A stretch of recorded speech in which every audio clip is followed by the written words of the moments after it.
Hi, today we are going to be reading The Magic Cow.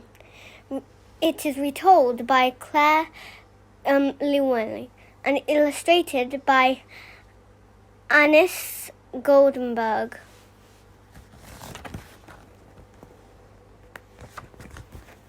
Once upon a time in Iceland, there lived a poor husband and wife. They had a small farm in the mountains where they lived with their daughter Frida. The couple kept a beautiful brown cow called Bacola. Twice a day, the wife milked Bacola.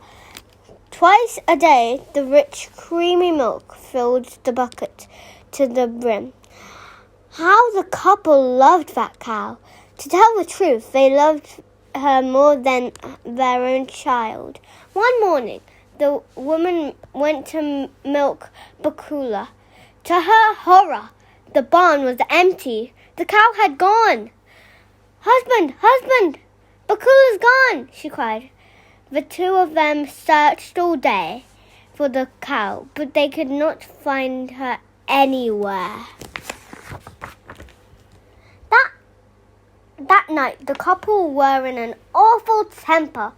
Frida, snapped her mother, tomorrow you must go into the mountains and look for Bacola. And don't come back until you find her, growled her father. Early next morning, Frida set off a long path that went into the hills. She was wearing a new pair of red leather shoes on her back. She carried a bag of bread and cheese.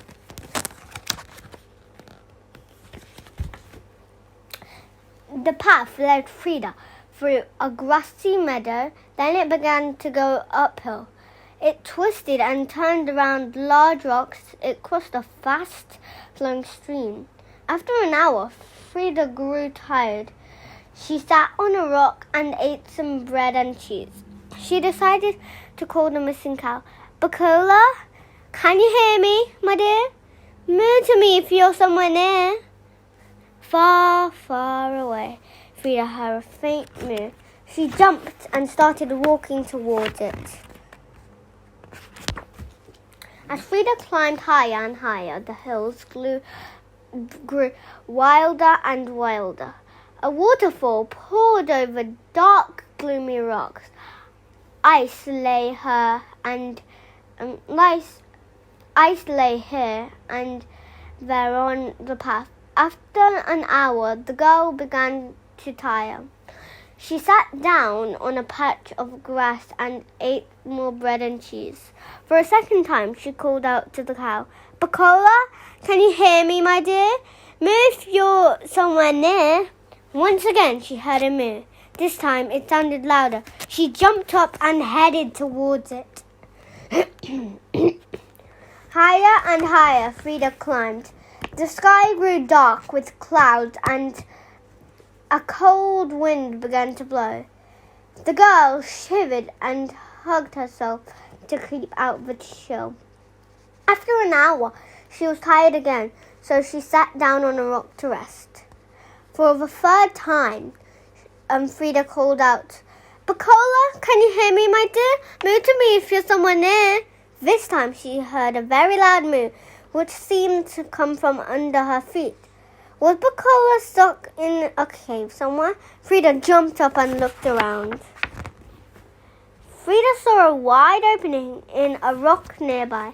She went through and followed a track that led her down into a large cave. Her brave heart gave a leap. Bacola, the beautiful brown cow, was tied to a ring in the wall. Now Frida was a smart girl. She knew about the wicked trolls that lived in the mountains caves. So she quickly untied Bacola. Then she led the cow back through the opening and two of them returned home. The cloudy sky was darker still as Frida and Bacola hurried back along the path. They had not gone far when they heard angry voices. Frida turned and saw two women behind her. They were the strangest women she had ever seen. One was huge and the other was tiny. Both were ugly, fierce, and strong. Frida knew it at once. They were trolls, and they were coming after her and Bacola. Frida was shaking from her head to toe. She cried, "Oh, Bacola, what can we do?" Then, wonders, the cow spoke. "Pluck a hair from my tail, dear girl, and lay it on the ground." Frida plucked one of Bacola's brown hairs and laid it on the path. The magic cow looked at the hair. She said, "Hair turned into a river so wide that only birds can cross to the other side." Instantly a huge river blocked the path between Frida and the trolls. When the tiny troll saw the river, he stamped her foot in anger. But the big troll said, "I have an idea. Go back and fetch our best ball, and be quick about it." In a moment, the tiny troll was back with a magnificent black bull. Her big sister led the bull to the river, and the beast began to drink. It drank and drank until the river was dry. Frida and Bacola were halfway home when they heard voices again. Frida turned and saw the two angry trolls. They were getting nearer and nearer. The girl's teeth were chattering with fear.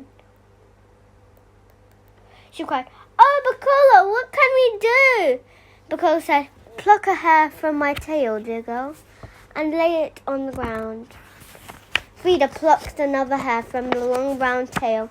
The magic cow said to her, "Hair turned into a fire so vast that only a bird could ever get past." Instantly, a great fire blocked the path between Frida and the trolls. The tiny troll was very angry and shook her fist at the blazing fire. But her big sister said, "I have an idea. Hurry back along the path and bring the black bull sister. Be quick." Water poured all over the... In a flash, the troll came back with the bull. The magnificent beast had drunk a river and was about to burst. And burst it did. Water poured all over the fire, and soon the fire was out. She turned and saw the trolls behind her on the path. She cried, Frida was nearly home when she heard angry voices again. She turned and saw the trolls behind her on the path. She cried, "Oh, Bacola, what can we do?"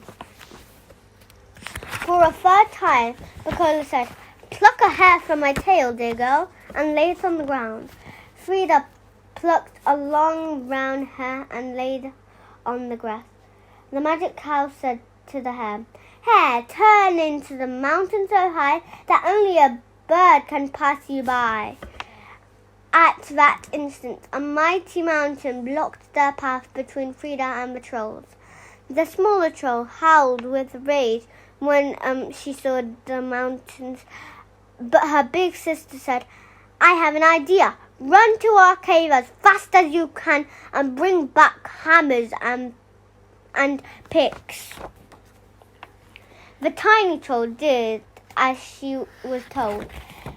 In the blink of an eye, she came back. She was carrying the hammer and picks.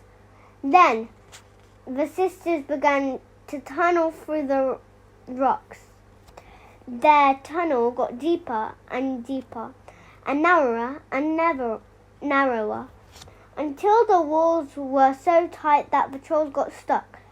They could not move forwards. They could not move back. So Frida and Bacola, they shouted and cried, but it made no difference. And that is where they stayed to this very day. So Frida and Bukola arrived home safely. Frida's parents greeted them warmly. They were delighted to see their cow. They were quite pleased to see Frida too. The end. Hope you enjoyed it.